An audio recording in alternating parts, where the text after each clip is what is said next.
And we invite you, wherever you are, whether you're at home or whatever, to kick your shoes off and put your feet up and lean back and get yourself a cup of coffee or something and just relax and join us in enjoying some very quiet and romantic and relaxed music for a couple of hours. Your call is being transferred. It's that time of the week again, folks. Kaleidoscope is on Edge Radio 99.3 with me, Dwayne, and finally back together again, Nobby, in the studio. How are you? Yes, it's good to be back, and it's good to be back for all the right reasons, because we're going to enjoy ourselves having a good time.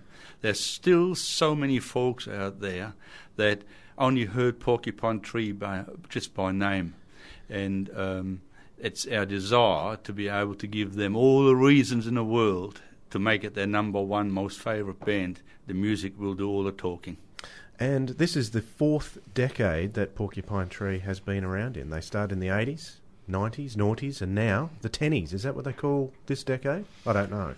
But they've been around for a long, long time, and I see them going for still a lot longer as well. But there's lots and lots of material to choose from. I don't know how we're going to select the playlist. We've come in blind, but what's your theory on the playlist tonight, Nobby?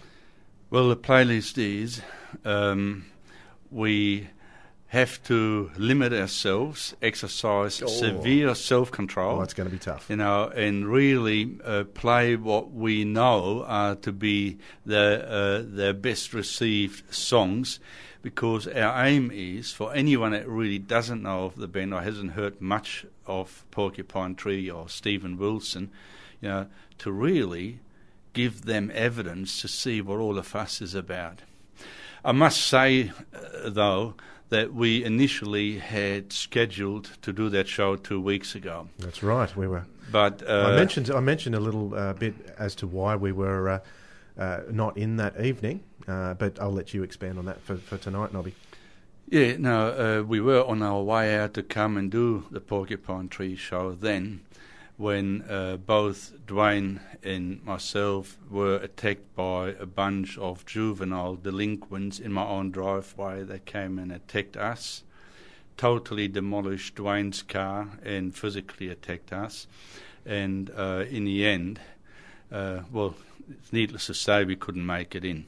And who came to our rescue was the Tasmanian Police Force, and in particular our gratitude goes out to Inspector Rex and to Grubby, the two police officers who took it very personal what happened to us and have taken a case on to help us and assist us against these thugs. And usually we do not use our show to make social or political statements, but I was absolutely flabbergasted to find out that two police officers police all of the area of Gagebrook, Bridgewater, Brighton, Old Beach and Pondville after 5 o'clock. There's no more than two police officers who have to do everything: assaults, domestic violence, car accidents, crimes, everything they have to deal with. How can two police officers do all of this? And their employers and politicians in power seem to think that is all that is needed to govern that whole area after 5 o'clock at night till the next morning, 8 or 9 o'clock, when the day shift comes in. It's an absolute joke. It's just, I just cannot grasp that.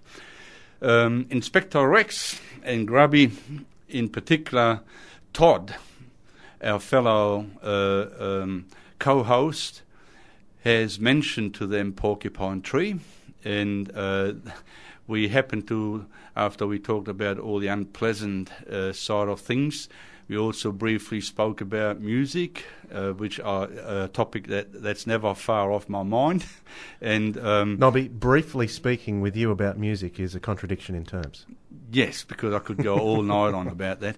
But they revealed that Todd was trying to get them into Porcupine Tree, because we turned Todd onto Porcupine Tree a couple of years ago, and now Todd is head over heels in love with Porcupine Tree. Inspector Rex and Grubby, if you tuned in and you're listening, we would like you to be able to see what all the fuss is about and get you to fall head over heels in love with Porcupine Tree and Stephen Wilson. So if anyone else wants to get in touch with us during the show, you can do so by text message. The number is 0427-EDGE-FM. You've also got our social channels. Twitter is kscopeears, facebook.com/kscopeears, and kscopeears.com. We've got it covered everywhere. And of course, keep in mind we've got our interactive playlist at edgeradio.org.au. If you head to the program grid, find Kaleidoscope Ears, we will be adding tracks with information and videos throughout the program. So if you hear something that you like, it'll only be minutes later that you'll be able to head to the website and listen again if you wish. It's a great new interactive feature. And you will love it, especially after tonight's show. So, Nobby, I'd like to hand over to you to introduce the first track for this evening. Yes, Stephen Wilson, he experimented around with tape loops, and he was influenced by bands like Emerson, Lake and Palmer, Pink Floyd, and all the prog rock bands of the 70s. King Crimson was another big influence on him. And so he started experimenting with prog rock himself. And one of his first masterpieces that he created in that genre, one of the first tracks that really impressed me and swept me off my feet, was a number that appeared on his first album that he brought out.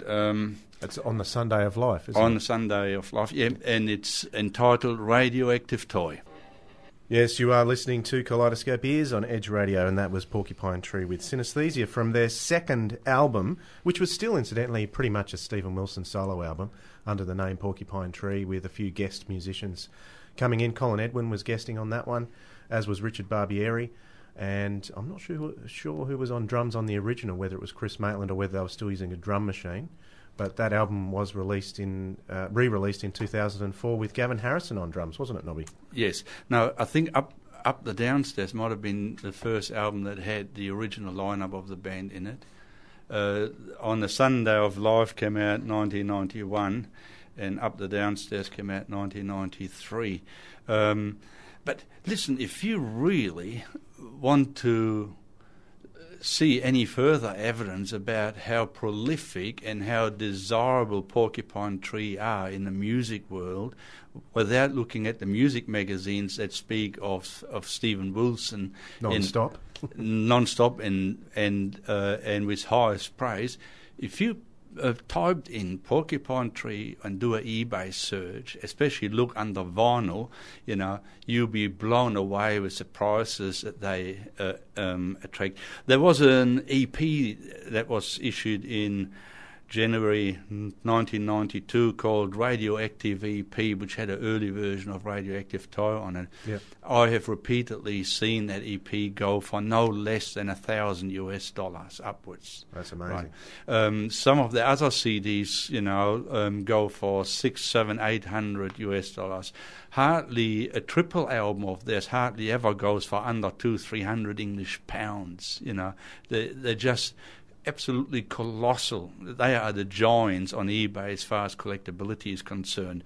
One thing that is highly collectible of Porcupine Tree is, as I said to you earlier on, Stephen Wilson really took to prog rock, as you just heard with the last number that we played, that he can take a pop song, sing absolutely gorgeous harmonies in it, but he never can play a straightforward pop song. He's always got to colour it in with weird instrumentation, create a fantastic atmosphere or whatever.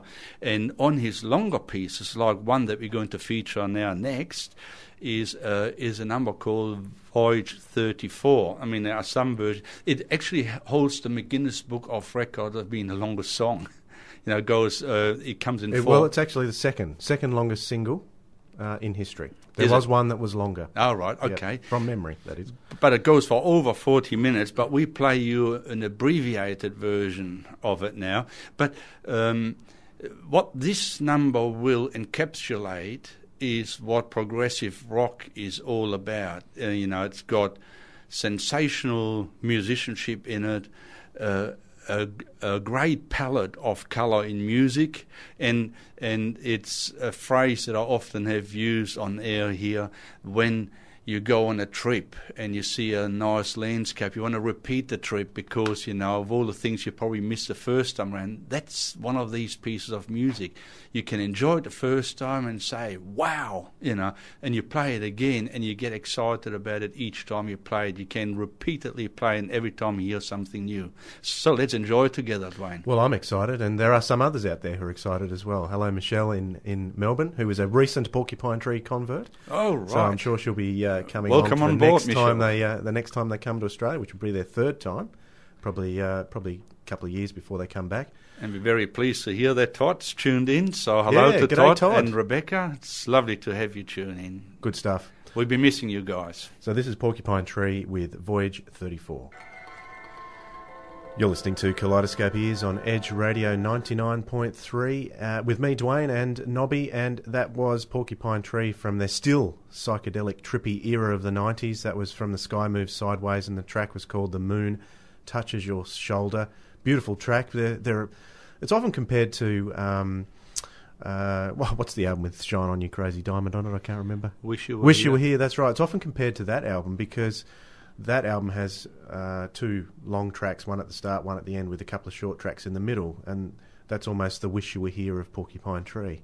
Yes, So, enchantingly beautiful. But, you know, it started off as a quiet, sweet ballad, but Steve can never leave something just sitting in one groove, and then he finished off as a strong, hard finish there towards the end, a bit of riffing, but what a beautiful number. Also, he seems to excel when he plays that number live. You know, he really enjoys playing The Moon Touches Your Shoulder live. oh, that's right, because that's on Coma Divine, isn't it? The one they released when they played live in Rome. That takes us up to 95. I believe that the musicians were still guesting on The Sky Moves Sideways, and it wasn't until they went to tour this album that they, for the first time, became a fully fledged band of members, 4 members, consisting of Stephen Wilson on guitar and vocal, Colin Edwin on bass, Richard Barbieri on He's keyboard. from Australia. He's not. He was born in Australia, but he is English. On further research, but he was born in Melbourne, and Chris Maitland on drums at this particular time. The next album to come was 1997's Signify. Was actually 1996. Oh, 96, yeah. sorry. And actually the first album I ever bought was In Absentia, which came out 2002, but I don't want to jump the gun, that'll come shortly. But the first album thereafter I purchased was Signify, you know, because the first sounds I ever heard of Porcupine Tree was when my son was playing Porcupine Tree over his computer in a room next door, all turned up to about volume 11, you know, and I thought, wow, I mean, who's this, you know? And these were the sounds from Signify. And on Signify is what I would refer to as one of the most quintessential numbers Porcupine Tree ever composed. There we go. We got a text in the studio asking if the Q word was coming out. There it is. Well, I hope you're satisfied. It had to come, and you know you couldn't have a more fitting word for a great number like Dark Matter, which would be close to be my most favourite Porcupine Tree song. So here's Steve Wilson, Porcupine Tree with Dark Matter. Enjoy the trip. Well, that was Porcupine Tree with Even Less, and before that we had Dark Matter. Honestly, folks, you are being spoiled rotten. 2 amazing quintessential classics back-to-back by Porcupine Tree. 2 times quintessential? Is that decessential? Yes, just about. Even Less, this was the 7 minutes plus version from their 1999 album entitled Stupid Dream. In the year 2001, there was a rare CD issue called Recording, which actually encapsulates the original nearly 16-minute version of that song. And I mean, you got to have it. You got to listen to the full version to really get the full benefit of it. Those 2 albums that Stephen Wilson and Porcupine Tree brought out in 1999, which was Stupid Dream, and the next album in the year 2000 was entitled Light Bulb Sun, they are referred to as his pop song, period. I mean, it has got songs like Pure Narcotic, Piano Lessons, and Smart Kid on Stupid Dream, but he never just plays straight out pop songs, doesn't he? Also on the Light Bulb Sun, there were a few more singles that came from there, like Four Chords That Made a Million, and She's Moved On, which is the next track that we're going to feature. But I hand over to Dwayne for that. Yes, that's right. And our regular Melbourne listener, Michelle, I'm playing this one for you. She's requested the version that is the hidden track on the Deadwing album from 2005. She's Moved On was originally, as Nobby said, on Light Bulb Sun, but it was re-recorded and slightly differently mixed on the Deadwing album, and this is the version I'm playing for you now. This is Porcupine Tree with She's Moved On. Hi, this is Stephen Wilson from Porcupine Tree, and you're listening to Edge Radio. Enjoy. Edge Radio 99.3. You're listening to Kaleidoscope Ears with me, Dwayne, and Nobby. That was Porcupine Tree with a track from In Absentia, their 2002 album. That was called Strip the Soul. Just when you thought dark matter was dark, it got darker still. In Absentia, Nobby, a very, very important album. Yes, In Absentia. Just first of all, I would like to use the opportunity to thank my son Julian for enriching my musical landscape and broadening my appreciation for quality progressive rock music by introducing Porcupine Tree to me in the first place. So no sooner was I being hooked on some of the sounds that were emanating from the room next door to me, I went out looking for CDs of Porcupine Tree. But in 2002, there was hardly a shop in Australia that heard of Porcupine Tree or had any of their CDs in stock. So you got no idea, Dwayne, how hard it was for me to find any of their CDs. To my big surprise, In Absentia was just being released, and I found one single copy in the biggest J&B hi-fi store in Melbourne. That's all they had. But things have changed since then because because we made sure that a lot of the J&B Hi-Fi stores now have heard of Porcupine Tree. Anyway, so you can find their CDs in just about every good quality music store these days or online. But In Absentia was just one of these pivotal albums. I invited Dwayne over, who sits right opposite me here today, and I played him the opening track, Black as Eyes, and his eyes opened. Then it got into Trains, into Lips of Ashes, and his ears seemed to grow bigger and bigger. And by the time we got to Strip the Soul, he was a converted Porcupine Tree fan. Oh, long before then. Long before then, Strip the Soul's the second last track. Yes, but so, I mean, it's just one of these albums. Whenever I wanted to turn anyone on to Porcupine Tree, all I had to do is just play them In Absentia. But from what you've heard so far, there's a lot more to Porcupine Tree than just In Absentia.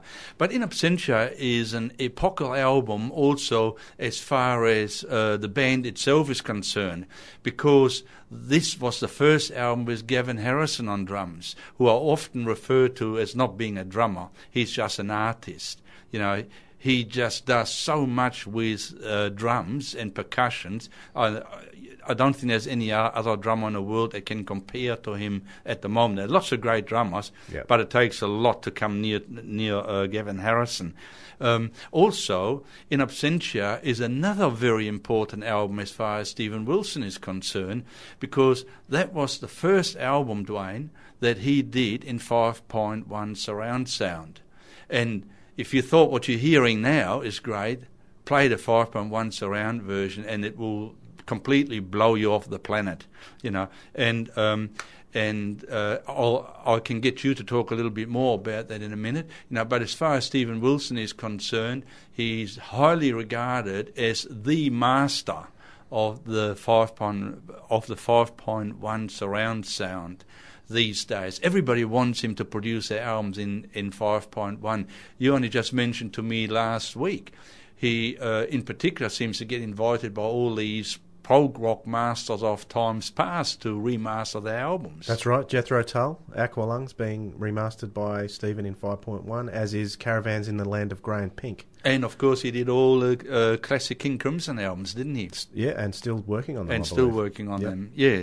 So, Strip the Soul, which was the last number that we played, was driven along by a majestic bass line, and the next song has got that in common with Strip the Soul, and this is a standout track on the Dead Wing album that came out in 2005, the follow-up album for In Absentia, and the number's called Halo.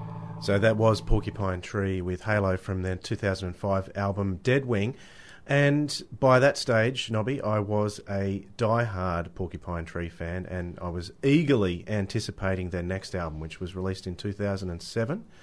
That was called Fear of a Blank Planet, and it is a concept album of epic proportions, in my opinion. I don't know if you share the opinion. You probably don't, because I know I think your favourite concept album is Lamb Lies Down on Broadway, isn't it, Nobby? Is that right? Close, or was that your yeah. favourite double album?